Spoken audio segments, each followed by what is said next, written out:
4 of them went to Corfu for a week. By 4, I mean my wife Kirsty and her 3 best friends from school, Laura, Jane, and Shauna. They were inseparable and always tried to organize a couple of short trips together every year. I didn't mind, as I made up for it with a couple of weekends devoted to golf. A whole week was unusual, but the trip was spontaneous and cheaper than some of their weekends away. They booked their tickets at the last minute and flew out on Monday, planning to return the following Sunday. So there I was, Mark, left alone with our 15-year-old son Jake and 8-year-old daughter Chloe. It's not that I can't cook, but Kirsty left ready meals for the whole week in case I poisoned the kids. The week started well, with both parents helping each other out. I juggled work with school runs, sports, and dance classes. I was doing pretty well as a house husband, thanks in part to Kirsty's instructions, which she had left on sticky notes on the washing machine. Kirsty called a few times, mostly to check that I hadn't caused any irreparable damage, but also to remind the kids that she missed them and loved us all. A week passed, and I waited for the girls at the airport with John and Tony, Sean, and Jane's husbands.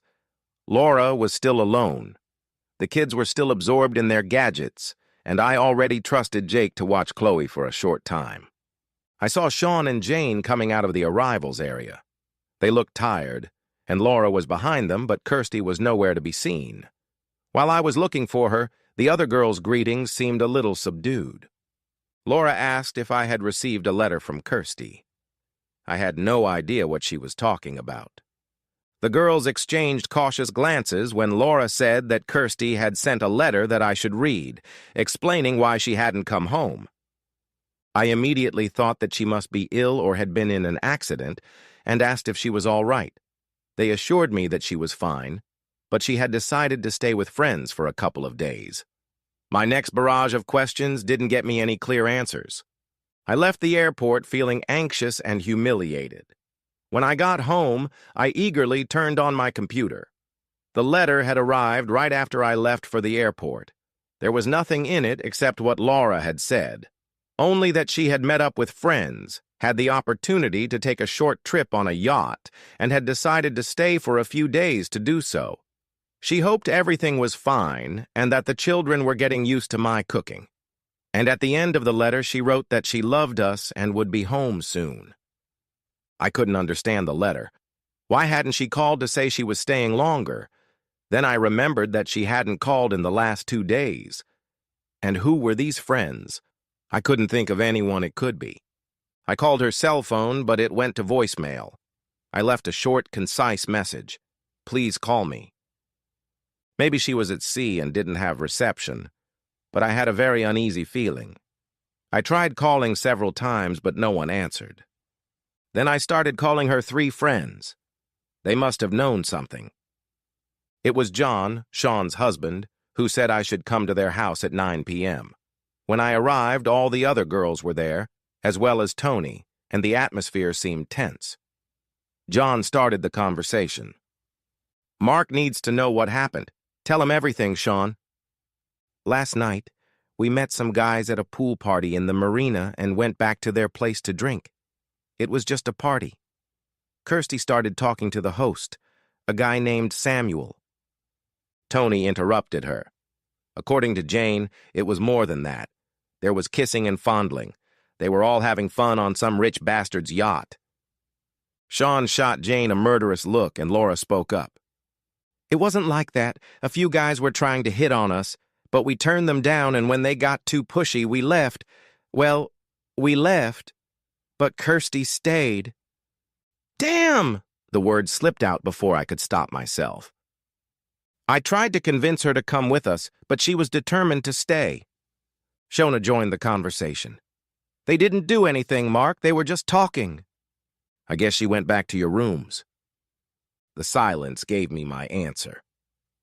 She came back at lunchtime today and announced that she was staying for a few days, packed her things, and left. We all yelled and screamed at her, but she was determined to leave. We don't understand what happened to her, but we couldn't talk her out of it. So she stayed there with some millionaire? I think so, was the most useful answer I got. Many more words were spoken, but we were all going around in circles. The children were furious, and I was completely baffled. This was so unlike her. It just didn't make sense. I drove home like a robot, put the kids to bed, and collapsed on the bed, exhausted, unable to sleep. My world had fallen apart. The next morning, I woke up late and rushed to get the kids ready for school, make their lunches, and drive them there. I was late for work and missed the beginning of a meeting with a client, which really upset my boss. I still hadn't heard from Kirsty. The day at work was crazy, and I was late picking up Chloe. Luckily, Sean, Jane, and their kids stayed with her at the school playground. They saw how upset I was and offered to help with the kids for the rest of the week. They asked about the letter from Kirsty, and I told them there was nothing special in it and that I still didn't know anything. Finally, on Monday evening, Kirsty called me. She started by apologizing for not calling, saying she had no signal. Without pausing, she told me about the opportunity to go sailing with her friends and that it was too good an offer to turn down. I let her finish, then said, "So you're staying with Samuel on his yacht?" There was a deafening silence. "Mark, it's not what you think. I think you're having fun with a millionaire. You left your husband, humiliated me in front of my friends, and didn't have the decency to contact your children. It's only for a few days. I'll be back on Thursday. Don't bother coming back." I hung up. What a bitch. The phone rang again and again, but I didn't answer. A text message came. "I'm sorry, the first flight is tomorrow at 3 p.m. We need to talk. Tell the kids I love them." My anger reached a new peak. We need to talk and tell the kids that I love them after she ignored them. She must be joking. The next day, I asked her parents to look after the kids. They were shocked by her behavior, but asked me to hear her side of the story before making any decisions. The kids started asking questions, too. I wasn't going to take her back. She brought her suitcase at 8 p.m. I didn't say anything and just stared at her. "I'm sorry, Mark. I didn't think it was a chance to get away from everything, and I took it. I didn't think about how it would look. You probably think I'm an idiot. You stayed on his yacht even though the others asked you to come back to the hotel with them. He was nice. We were just talking." Enough, Kirsty. You can't abandon your family just to chat with someone nice. You spent 3 days just chatting? Yes, mostly I didn't sleep with him. I don't believe you. Even if it's true, you still left me for another man. I didn't leave you. I just had the opportunity to go on a free trip, and there were other people there. Samuel was a real gentleman, a very generous host, and a good listener. And I guess I don't listen to you. No, that's not true. You do listen. It was like an escape from our normal life, like I could choose anything and be free. Our life was a little stuck, a little boring. You must be joking. This is the life you dreamed of. Children and a house. You're the one who stopped traveling and gave up most of our activities.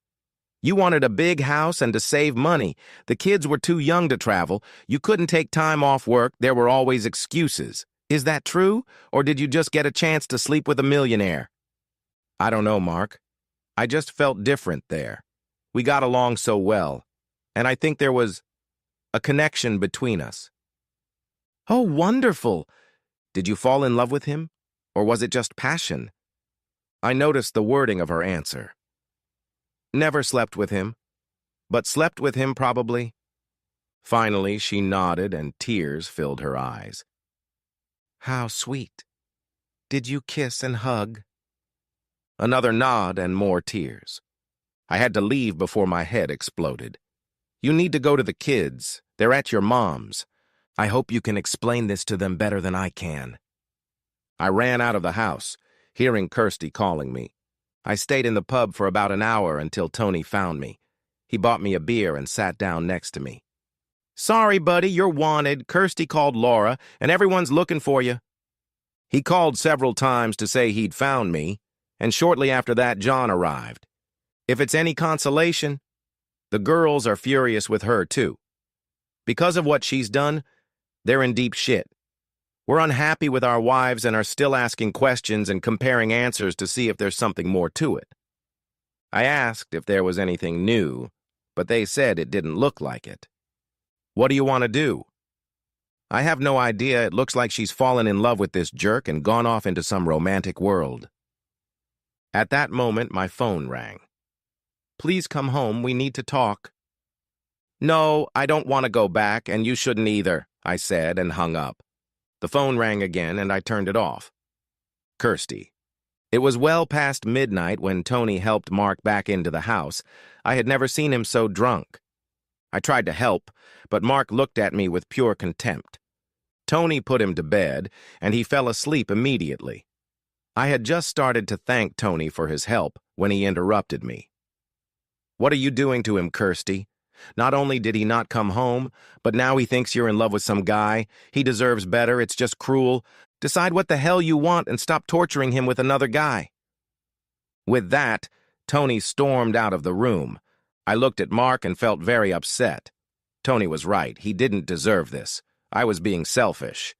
He hardly moved as I undressed him and put him to bed, leaving a bowl, a glass of water, and 2 aspirin tablets. I was completely confused. Mark was such a good man and a great father, and I was hurting him. I still loved him and couldn't explain my actions with Samuel. Maybe it was because Samuel saw and talked to me, not Kirsty, his wife or mother. He made me feel special. In any case, I needed to forget about all this and get back to being a good wife and mother. At that moment, I received a message. Are you okay? It was Samuel, and I ignored him. In fact, I was far from okay. I had hurt people I loved. Besides Mark, I had to make amends to Jake and Chloe, who knew something was wrong. And then there were my friends, whom I had put in an awkward position. The disappointed looks on my parents' faces when I picked up the kids were devastating. The next morning I tried to talk to Mark, but he wasn't interested and seemed annoyed that I had seen him drunk. His only words were, "Don't worry, it won't happen again." He left for work looking terrible, and I started getting the kids ready for school. That was the beginning of my attempt to return to normal life.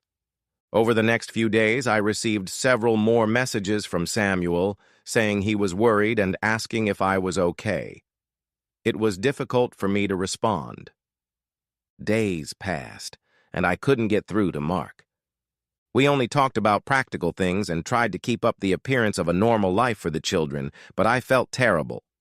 I started crying again when the phone rang. I answered without looking, and it was Samuel.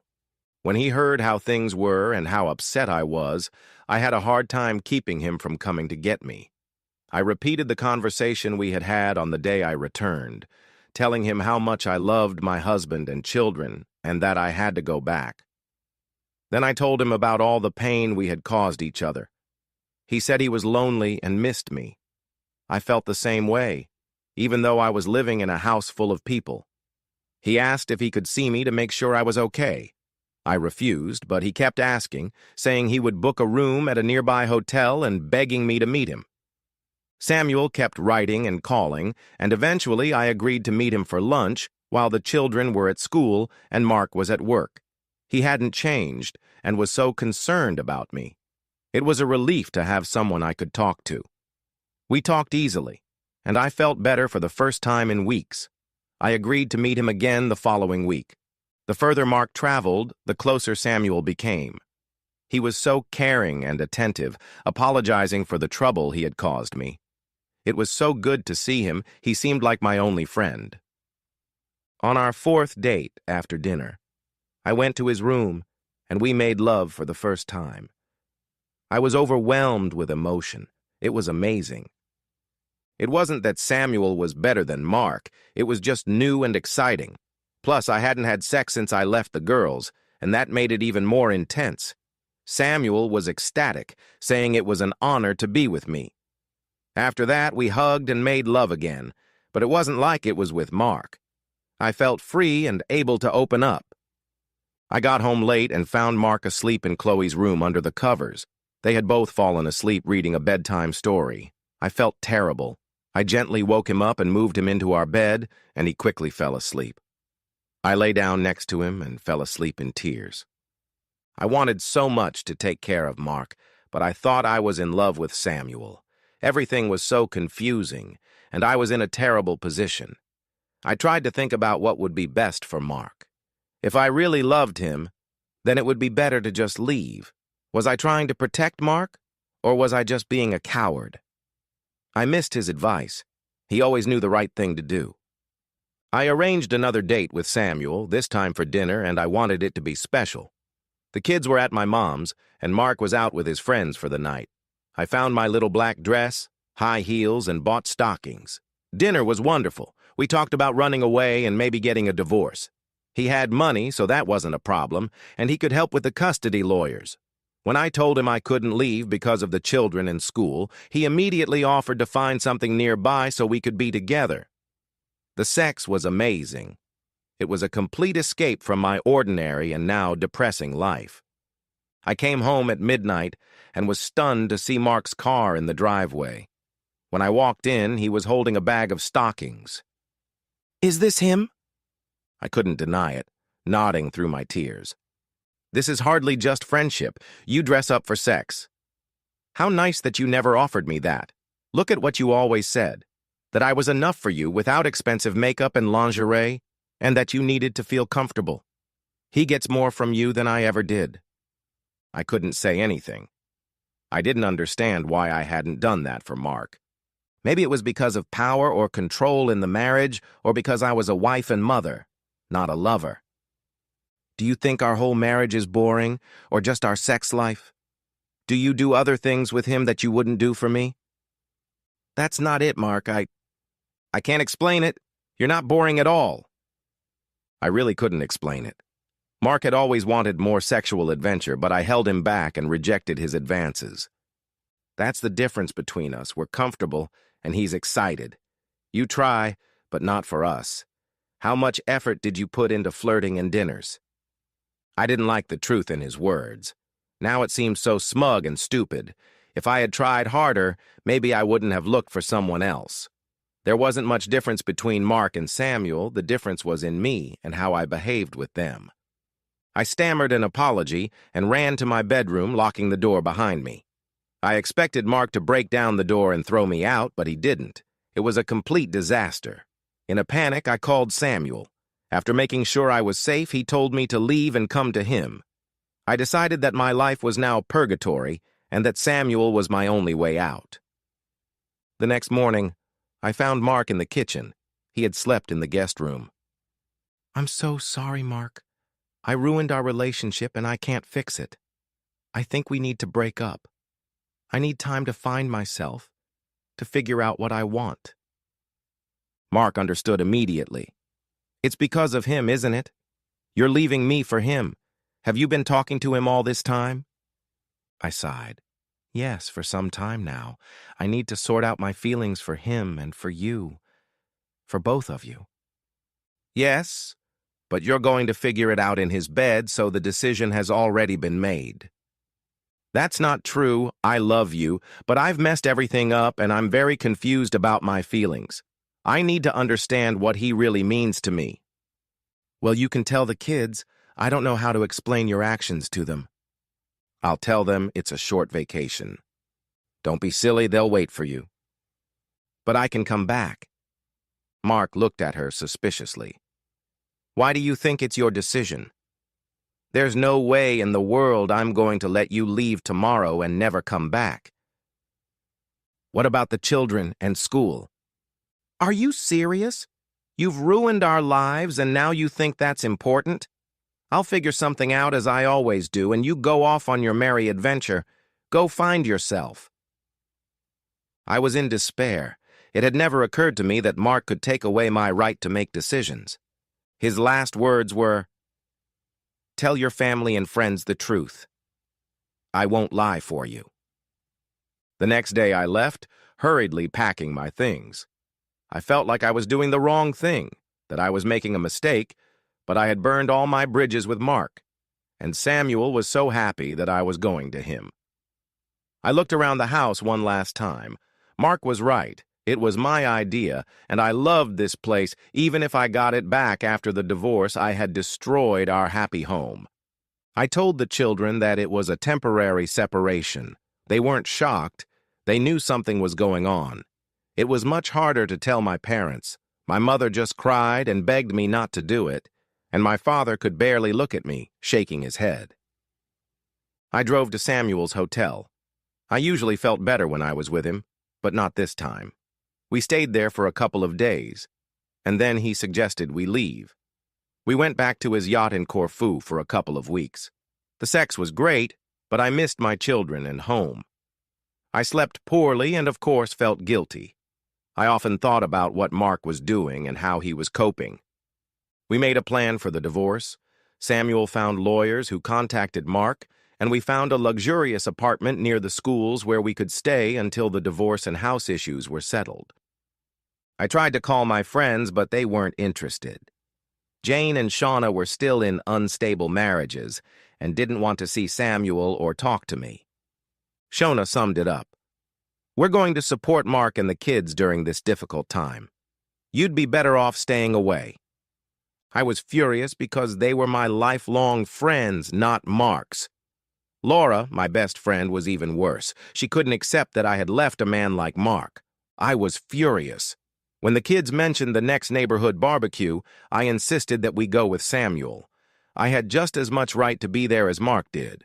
When we arrived, everyone was already there, including Mark and the kids. Jane immediately asked us to leave. So much for friendship. I broke up with Mark, not everyone else. Jane didn't waste any time responding. Maybe for Kirsty, but do you really want to rub it in your family's face that you abandoned them and moved here with your new boyfriend? Samuel tried to pull me away. Mark and most of the others just stood there in shock. Jake brought me to my senses. Go on, Mom, you're upsetting Chloe. I turned around in horror and saw Chloe crying, running to Mark, throwing herself at his knees and hiding her little face in his chest. Everyone else was looking at me. I let Samuel lead me away. I was so upset that I felt like I was losing everyone, not just Mark. Mark. She wasted no time and filed for divorce. I was afraid of losing my children and friends. God, I would have become one of those fathers who only see their children on weekends, gradually losing touch with them, desperately trying to find ways to entertain them so they wouldn't have to go back to my dreary apartment. I'd heard all those horror stories, and her new husband was rich enough to bury me legally and impress the kids. I dreaded hearing about one of the kids going on his damn yacht for the first time. Fortunately, Tony and John were good friends, and to my surprise, Laura, Sean, and Jane were fantastic, helping with the kids, even bringing food and visiting me to see how I was doing. The divorce went smoothly. Financially, it was simple, 50-50. But the children were a sticking point. Kirsty wanted primary custody and to live with them in the house. They were happy to buy out my share. The money for her new man didn't matter. Her lawyers were so arrogant that they expected me to accept their offer and be grateful. The situation changed when my lawyer pointed out that Kirsty had effectively abandoned the children for an extended vacation. Then she abandoned them again, taking Samuel away for several weeks on her yacht. They tried to prove that she knew the children were being cared for. My lawyer agreed, adding, they were being cared for by their primary caregiver and the only constant person in their lives. Furthermore, Jake insists on living with his father, and Chloe has decided to stay with Jake. I didn't tell the children what to say. I was very proud of how Jake took care of Chloe throughout this whole sad process. I tried to shield them from the worst of it, but I couldn't protect them completely. They spent a lot of time with Tony and John's children, which was very good for them. There was a separate apartment in Tony's house where we often stayed overnight. The children always had a great time and found the familiar surroundings and closeness of their friends very helpful. His lawyers must have been concerned because the next proposal was for joint custody. I considered going to court for sole custody, but it was risky, and it was better for the children if we could agree on a compromise. In the end, we agreed that the children would spend a week with each of us. I would pick them up on Wednesday evening and keep them with me if it was my weekend. I also insisted that either of us could take them to school and sports activities. Kirsty wasn't happy with that, so I knew I would have more opportunities, and I really enjoyed being involved in their lives. The house became a sticking point. I refused their offer to buy out my share and insisted on selling. I think Samuel was happy, but I knew it would upset Kirsty, and that was a shame. No, really a shame. Honestly. I wasn't worried about where to live, as Tony offered us a place to stay in his annex for a minimal fee for as long as we wanted. It was much less than our previous mortgage, and I decided I could spend the money on other things until we decided where to settle down permanently. On the day we were supposed to sign the divorce papers, Kirsty came to see me. She reminisced about the past and how good we had been together. I told her that it wouldn't help either of us. Then she said something unexpected. Maybe we shouldn't do this. I was losing my patience. You're the one who left our marriage and rushed into a divorce, and now you're not sure. Are you out of your mind? Maybe. I left because I thought you would never forgive me for what I did. I made a mistake and only made things worse. What's the matter? Isn't everything going well with your new man? He's not you. I miss us and our life together. A picture of a happy life with Kirsty flashed before my eyes, including everything we had planned and talked about. But it wasn't real. She wasn't who I thought she was. Superficial was the first word that came to mind. Just sign the papers and leave, Kirsty. I returned to the pub to celebrate the divorce with my friends when John said, "We're happy to get drunk with you, but maybe we should do something more constructive. What do you want? What do you know about life, about the big world, about the meaning of life and all that?" Wow, that was deep for John. I had no idea, but it occurred to me that I might have options, ambitions, that I could do what I loved. The kids were a priority, of course, but maybe I could do something else besides just surviving. Back when I didn't have kids, I had free time. I started biking, running, and hiking again, and began to feel better. Being dumped by a woman for another man was a huge blow to my self-esteem. Playing sports I loved helped me lose weight and regain my confidence. My kids even started joining me. Shona tried to set me up with someone, but I wasn't ready, and was definitely afraid of a new relationship. I was afraid to start all over again with someone new. Shona and Jane often invited us over for dinner with their families, and Laura brought us food every Thursday. The kids were grateful. I was doing most of the housework. But my cooking took some getting used to, although I was gradually getting better. I asked Jane why they were so kind to me, since they were closer to Kirsty than to me.